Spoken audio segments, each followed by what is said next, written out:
welcome to my YouTube accountability channel, and I am preparing for RS Mains 2025.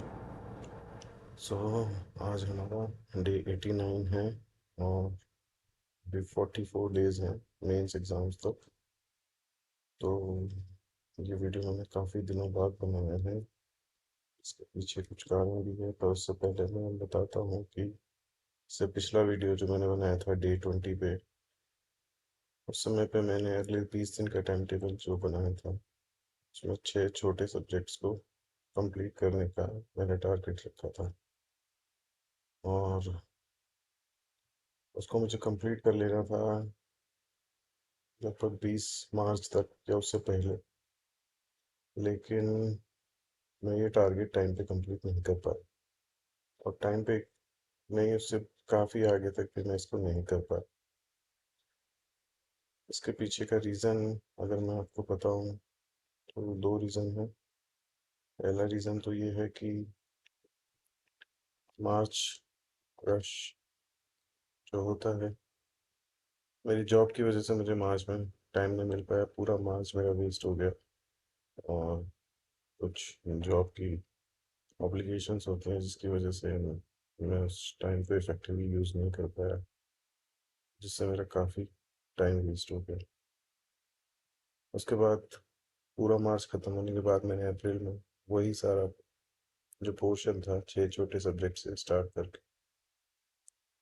उसको complete किया। उसके बाद उस सिलेबस को कंप्लीट किया।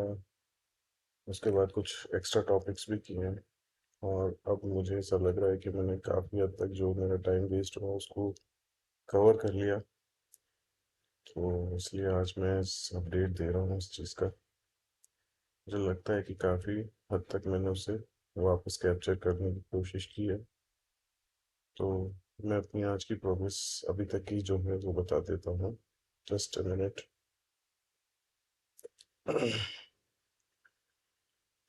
सबसे पहले पेपर्स एक एक करके डिस्कस करते हैं। Paper two, paper three, paper four. इन सब में मैंने सबसे पहले पेपर थ्री की बात करें तो तीनों छोटे सब्जेक्ट्स कंप्लीट हो चुके हैं और मैं इंडिविजुअल सब्जेक्ट्स पे भी आऊँगा। पेपर टू में अगर बात करें तो फिजिक्स, ज्योग्राफी मेरा कंप्लीट हो गया है। पेपर थ्री में अगेन तीनों small subjects plus pad complete हो गया है। इसमें मेरा लगभग थोड़ा बहुत क्वालिटी कंप्लीट हो गया, ऑलमोस्ट थोड़ा बचा है पर उसको मैं अभी कंप्लीट ही मान, एक दिन का बचा हुआ है उसे मैं कर लूँगा। और हिंदी और इंग्लिश का लगभग मेरा, हिंदी का जैसे देखा 70% सिलेबस कंप्लीट है और इंग्लिश का भी मेरा ऑलमोस्ट 70% सिलेबस अब कंप्लीट हो चुका है। अब तीन छोटे सब्जेक्ट्स के अलावा जो पेपर वन में है, मेरा वर्ल्ड हिस्ट्री को छोड़ करके बाकी का हिस्ट्री कंप्लीट हो चुका है, यानी कि history of Rajasthan and India is complete.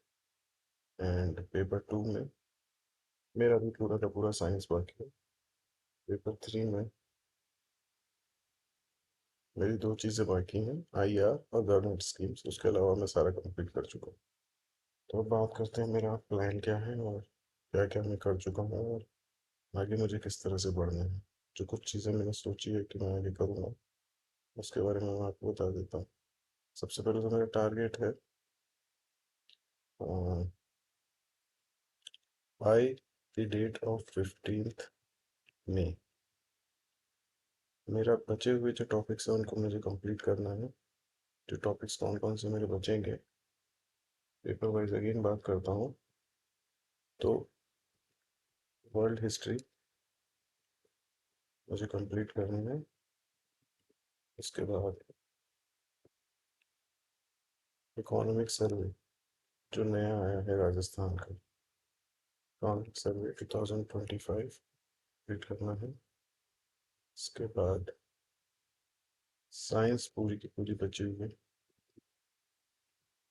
Science complete करना है। उसके बाद एक आईआर और government schemes.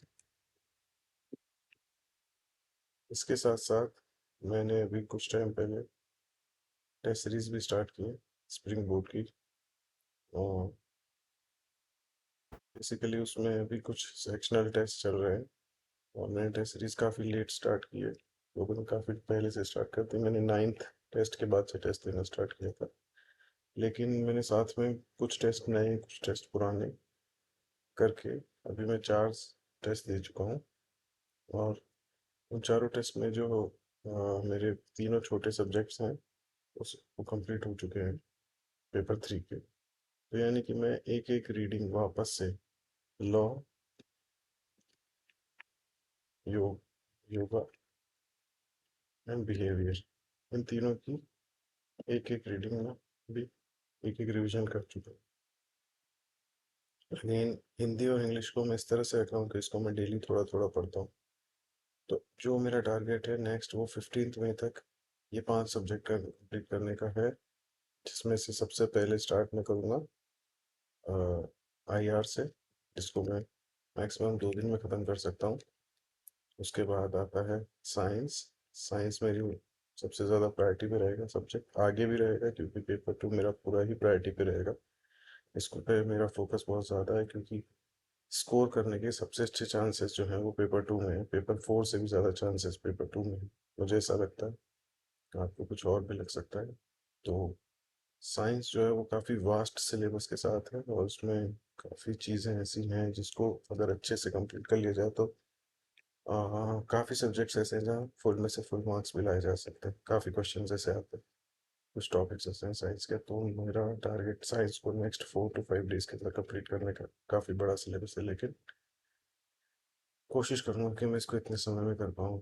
Then world history 2 से 3 दिन, मोस्टली जो चीज़ें हैं वो जो थीम्स हैं उन्हीं के ऊपर मैं प्रिपेयर करूँगा, बहुत ज़्यादा डीप में नहीं जाऊँगा। देन इकोनॉमिक सर्वे जो है उसको मैं 2024 के इकोनॉमिक सर्वे के साथ पैरेलल रख के पढ़ूंगा, यानी कि साइड बाय साइड दोनों सर्वे को रख के। और जो चीज़ें उसमें चेंज हैं यानी डिफरेंस है सिर्फ वो उसको मैं उसी पुराने सर्वे में अपडेट कर दूंगा। इससे क्या होगा, मेरा 2024 का सर्वे रिवाइज भी हो जाएगा और जो अपडेट्स हैं वो भी कंप्लीट कर दूंगा, तो उस 25 का सर्वे मेरा विद रिवीजन कंप्लीट हो जाएगा। तो इसको मैं मानता हूँ काफ़ी बड़ा डॉक्यूमेंट, 3 से 4 दिन। और अगेन 3 से 4 दिन गवर्नमेंट स्कीम्स को। तो कुल मिला के हमारे जिसमें दिन लगते हैं 5, 4, 9 और 5, 14 दिन। आज 3rd of मई है, तो 15 मई तक इसको कंप्लीट करने का मेरा टारगेट है और उसे मैं कोशिश करूँगा कि इस बार अचीव कर पाऊँ।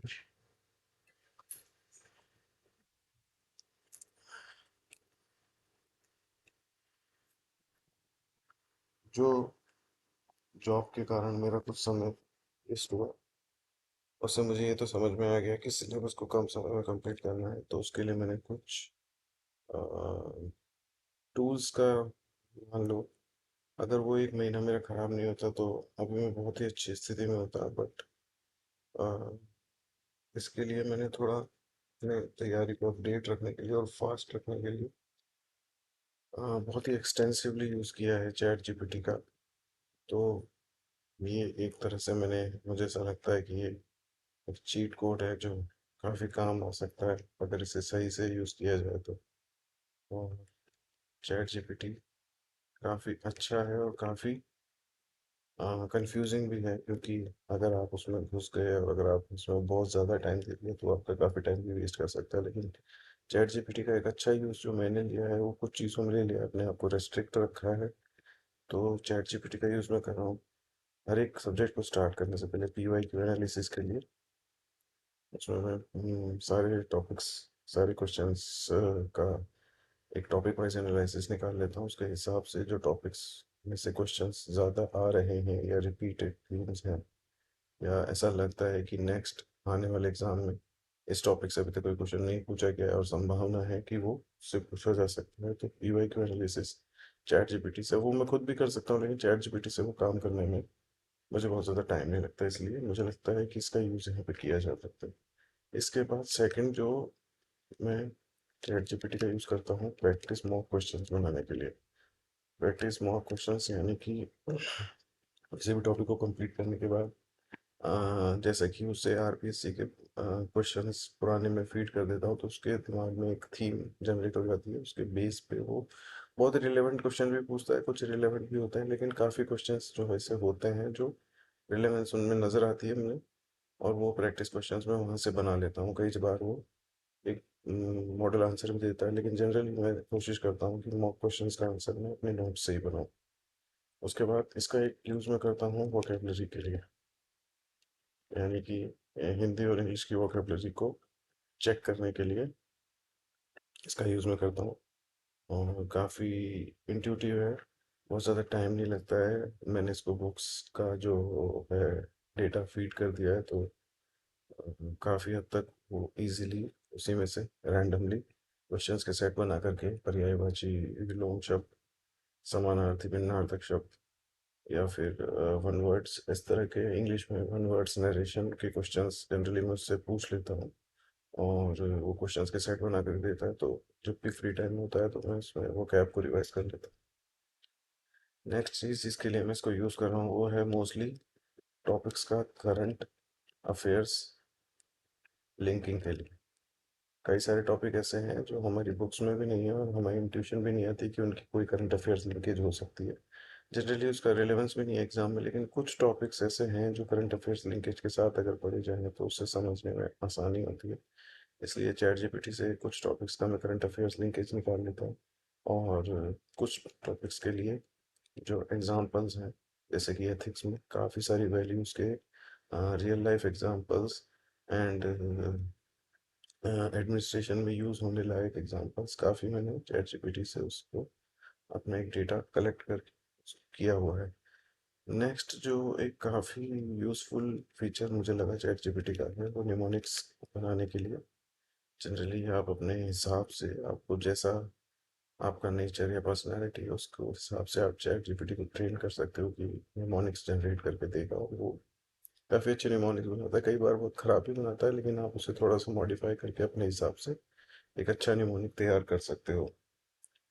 और इसका यूज़ करने के लिए बेसिकली मैंने पहले थोड़ा डेटा को ट्रेन किया है, यानी कि ट्रेनिंग डेटा की इसलिए कि मैंने कोई से डेटा फीड नहीं किया। जनरली अपने बुक्स और पीवाईक्यूज और कुछ जो मैंने अपना मटेरियल बनाया हुआ था, कुछ मेरे नोट्स थे, वो नोट्स उसमें फीड किए। काफ़ी हद तक उसने उसको ग्रास्प कर लिया, और जैसे जैसे इसको यूज़ करते जाते हैं वो उसका सिस्टम थोड़ा सा इम्प्रूव होता जाता है। तो एक ये चैट जीपीटी का यूज़ मैं कर रहा हूँ, इससे मेरा टाइम काफ़ी बच रहा है। काफ़ी चीज़ें मैंने बहुत कम समय में कर ली है, तो ये भी एक अच्छी बात है। थोड़ा टेक्नोलॉजी के यूज़ में लेते हुए अगर हम चीज़ों को करेंगे तो हमारे लिए थोड़ी सी सहूलियत बढ़ जाती है। और मैं तो जैसे कि आपको पता है कि अपने टारगेट से काफ़ी पीछे चला गया था, लेकिन काफ़ी इसने मुझे कैच अप करने में मदद की है। तो इसके अलावा मैंने टेस्ट सीरीज स्टार्ट कर दी है। इस सीरीज़ में स्प्रिंग बोर्ड की कर रहा हूँ, जो 20 टेस्ट की सीरीज़ है, जो फरवरी में बेसिकली स्टार्ट हुई थी, और उनके बैच के स्टूडेंट्स के लिए ये। लेकिन मैं सेल्फ स्टडी कर रहा हूँ तो मैंने उसको बाद में ज्वाइन किया है, लेकिन मैंने सारे टेस्ट उनके सब्सक्राइब कर लिए हैं, यानी कि मैं घर से ही वो सारे टेस्ट दे देता हूँ। नेक्स्ट अभी तक मैंने उसमें अभी 10 टेस्ट उसके हो गए हैं, उसमें से 4 टेस्ट मैं दे चुका हूँ। उसमें काफ़ी सारे टॉपिक्स मैंने ऐसे भी टेस्ट दिए हैं जो मैंने टॉपिक्स अभी कंप्लीट नहीं किए हैं, लेकिन उससे मेरे दो पर्पस सॉल्व कर होते हैं टेस्ट का देने से। एक तो जो टॉपिक मैं कर चुका हूँ, पढ़ चुका हूँ, उसका जब मैं टेस्ट दे रहा होता हूँ उसकी मैंने सिर्फ एक ही रीडिंग की हुई है अगर, तो उसका टेस्ट देने के बाद काफ़ी हद तक तो जो टॉपिक्स होते हैं मैं भूल चुका होता हूँ, लेकिन वो रिकॉल हो जाता है। तो एक एक्टिव रिकॉल मेरा जो है वहाँ पे उससे जनरेट होता है, और वो एक्टिव रिकॉल ही एक्चुअल में एग्ज़ाम में बहुत ज़्यादा काम आने वाला है। तो एक एक्टिव रिकॉल की हैबिट जो है वो मैं टेस्ट से जनरेट कर रहा हूँ। दूसरा मेरा पर्पस है कि बैकग्राउंड में मैंने जब कई बार बहुत सारे टॉपिक्स जैसे पॉलिटी, हिस्ट्री, ज्योग्राफी और इकोनॉमी, साइंस कितनी बार पढ़े हुए हैं, बार बार रिवाइज भी किए हुए हैं, तो उसकी एक मेमोरी जो है वो भी मैं टेस्ट करना चाहता हूँ कि कितनी मेमोरी में रिकॉल कर पा रहा हूँ, कितना मुझे बिना पढ़े याद है। तो जो सब्जेक्ट्स नहीं पढ़े हुए हैं उसका भी एक अच्छा खासा रिकॉल वहाँ पे हो जाता है। तो फिर नेक्स्ट टाइम जब मैं क्वेश्चन पढ़ता हूँ या जिस टॉपिक को जब मैं करने जाता हूँ उसके बाद, तो वो मेरा काफ़ी कम समय में हो जाता है। मतलब जहाँ पे मुझे 5 से 6 दिन लगने चाहिए उस सब्जेक्ट को कंप्लीट करने के लिए, वो 2 से 3 दिन में कंप्लीट हो जाता है। साथ में मुझे ये भी पता होता है कि इसकी एक्चुअल एग्जाम में रिलेवेंस कितनी है, कितने ये क्वेश्चंस पूछ सकता है, किस किस हद तक वो क्वेश्चंस में जा सकता है। तो उतना ही मैं प्रिपेयर करूँ, अननेसेसरीली ज़्यादा पढ़ के और टाइम वेस्ट करने का कोई सेंस नहीं है। और history, polity, economy, geography, science ऐसे सब्जेक्ट्स हैं जिसमें आप कितना भी पढ़ो आपका कभी सिलेबस कंप्लीट नहीं हो सकता, लेकिन कुछ बेसिक्स अगर आपने किए हुए हैं तो you can at least do attempt questions, because वहाँ कंसेप्चुअल क्लैरिटी जो है वो काफ़ी ज़्यादा काम में आती है।